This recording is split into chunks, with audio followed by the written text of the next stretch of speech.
قابل احترام حضرات علماء کرام، بزرگان محترم، عزیزان ملت،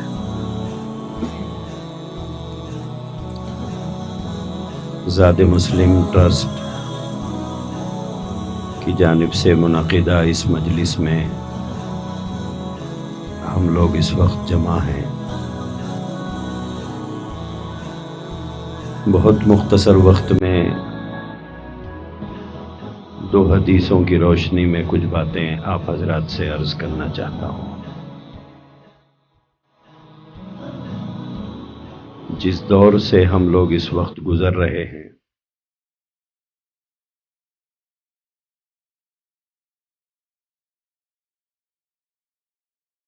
ہم جانتے ہیں کہ پوری دنیا میں اسلام مخالفت کا ایک ماحول بنایا جا رہا ہے اور اسلام کے خلاف مختلف پروپیگنڈے چلائے جا رہے ہیں،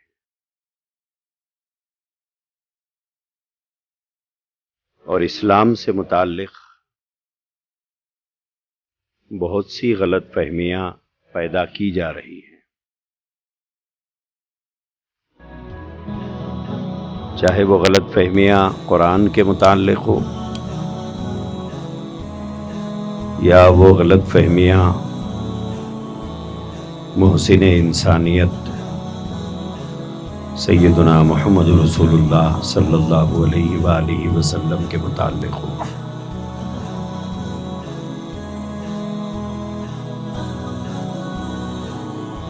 اس صورتحال میں ہماری اپنی ذمہ داریاں کیا ہیں؟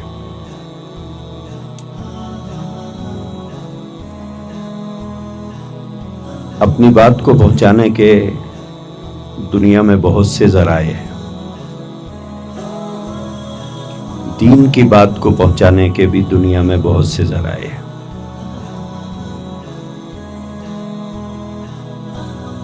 لیکن جس دور میں ہم لوگ جی رہے ہیں، یہ ٹیکنالوجی کی ترقی کا، عروج کا دور ہے۔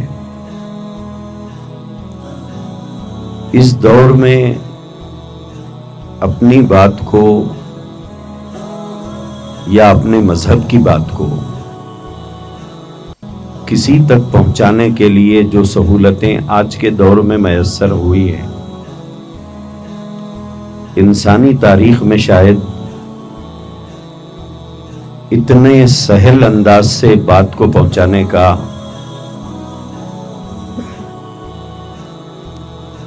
کوئی موقع ہم سے پہلے لوگوں کو نہیں ملا تھا۔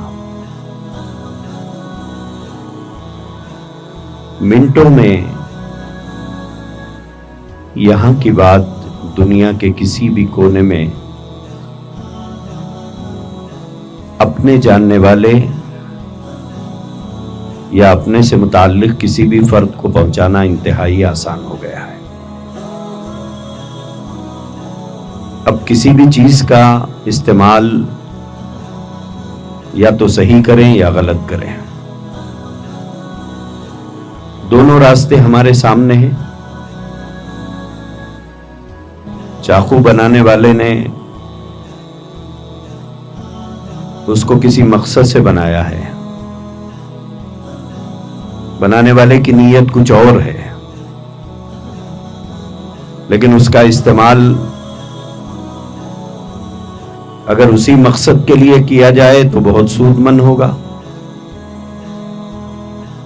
لیکن اس کا غلط استعمال کریں یہ بھی گنجائش ہے، یا صحیح استعمال کریں یا غلط استعمال کریں۔ بالکل سوشل میڈیا کا مسئلہ بھی بالکل ایسے ہی ہے، اس کا صحیح استعمال کریں تو فائدہ ہے، اس کا غلط استعمال کریں تو اس کے نقصانات بھی بالکل سامنے ہیں۔ اللہ تعالیٰ نے جنہیں دینی سمجھ عطا کی ہے اور دینی فکر عطا کی ہے، دینی فہم عطا کیا ہے، اور ساتھ میں ایک درد بھرا دل عطا کیا ہے. ان کی ایک فکر ہے کہ ان ایجادات سے کیسے صحیح فائدہ اٹھایا جا سکے، اور اس سوشل میڈیا کے ذریعے سے کیسے دین کی خدمت کی جائے، اور کیسے اپنے بھائیوں تک صحیح پیغام پہنچایا جائے. اور بہت سے لوگ وہ بھی ہیں جو صبح سے شام تک سوشل میڈیا پر اپنا وقت گزارتے ہیں. ایک صاحب کہہ رہے تھے کہ آدمی بیوی کے بغیر تو رہ سکتا ہے، فون کے بغیر نہیں رہ سکتا. آدمی بھوکا تو رہ سکتا ہے، نیٹ کے بغیر نہیں رہ سکتا. اتنے ہم عادی ہو گئے ہیں. تو بعض لوگ وہ ہیں جو اس کا صحیح استعمال کر رہے ہیں، بعض لوگ وہ ہیں جو گھنٹوں اس پر گزار رہے ہیں لیکن ذاتی طور پر ان کو کوئی نفع نہیں ہے. وقت گزاری کا ایک ذریعہ سوشل میڈیا بن گیا ہے.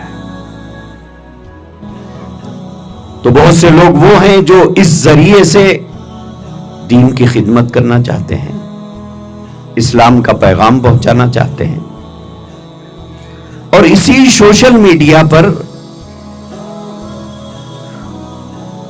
بہت سی باتیں دین کے نام سے، دین کے عنوان سے صبح سے شام تک گشت بھی کرتی رہتی ہیں. اس میں بہت سی ایسی باتیں ہوتی ہیں جن کا نہ کوئی حوالہ ہوتا ہے، نہ اس بات کی تصدیق کی جا سکتی ہے کہ واقعتاً یہ بات صحیح ہے. اور افسوس اس بات کا ہے کہ اسے حدیث کے نام سے پھیلایا جاتا ہے، اسے حدیث کا نام دے کر پھیلاتے ہیں. رسول اللہ صلی اللہ علیہ وآلہ وسلم سے محبت اور آپ صلی اللہ علیہ وسلم سے والہانہ عقیدت، اسلام کے ایک پیروکار ہونے کے ناطے جب حدیث کے عنوان سے کوئی چیز ہمارے سامنے آتی ہے تو ہم اسے فوراً بلا کسی تحقیق کے آگے بڑھا بھی دیتے ہیں، حالانکہ وہ حدیث نہیں ہوتی ہے. جیسے رمضان المبارک کا چاند نظر آنے سے پہلے شعبان کے اواخر میں حدیث کے نام سے ایک پیغام گشت کرتے رہتا ہے کہ جس نے رمضان کا چاند دیکھتے ہی پہلے مبارکباد دے اس کے لیے جنت واجب ہے. اور یہ بات حضور کے حوالے سے بیان کی جاتی ہے کہ اللہ کے نبی نے بیان کیا. اب یہ جب ہمارے سامنے آتی ہے تو جنت میں جانے کا اتنا شارٹ راستہ اور اتنی آسانی سے جنت جب مل سکتی ہے تو میں اسے شیئر کرنے سے کیوں پیچھے رہوں؟ ہزاروں لوگ اسے پھیلاتے ہیں،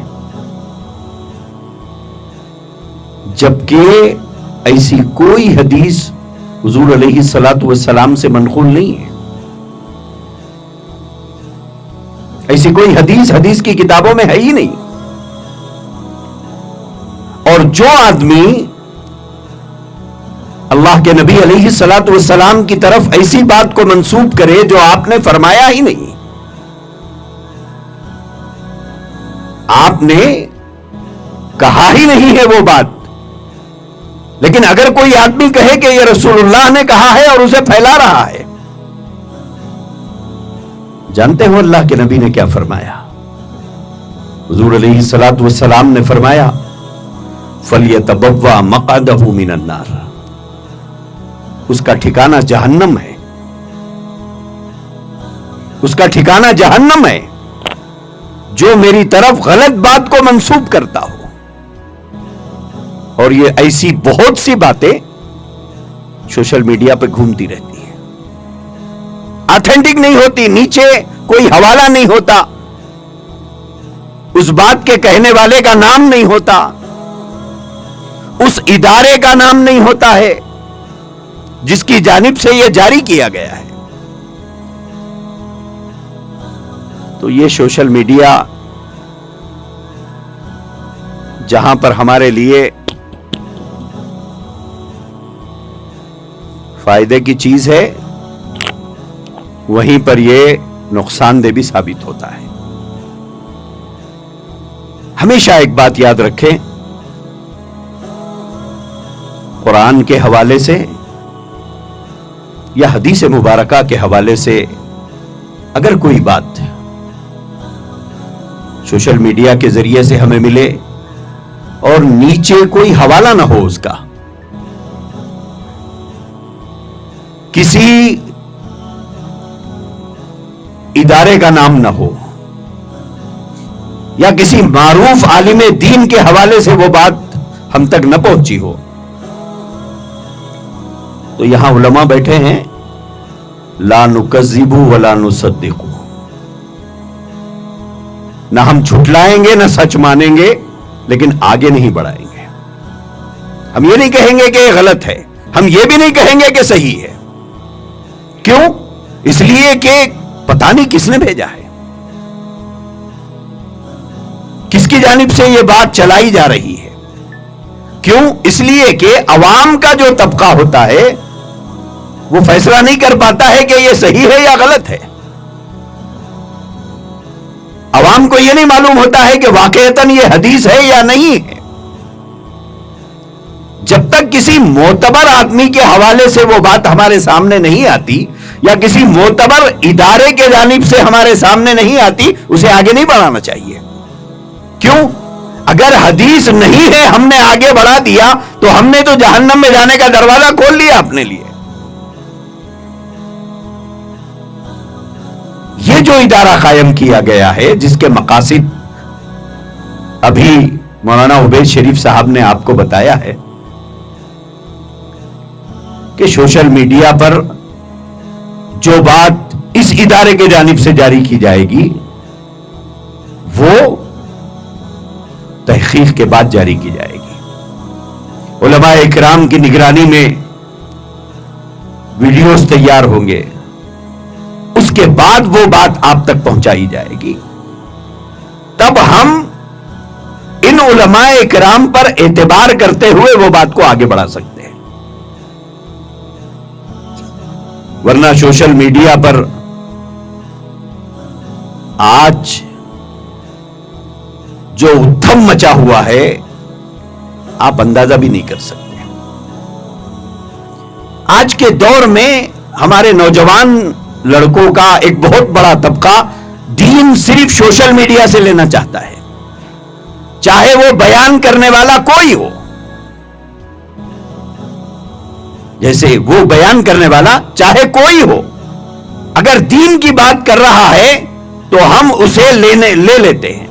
یہ تحقیق ہی نہیں کرتے کہ یہ آدمی کن نظریات کا ہے، اس کے افکار کیا ہیں، اس کے خیالات کیا ہیں، کوئی جاننے کی کوشش نہیں کرتے ہیں۔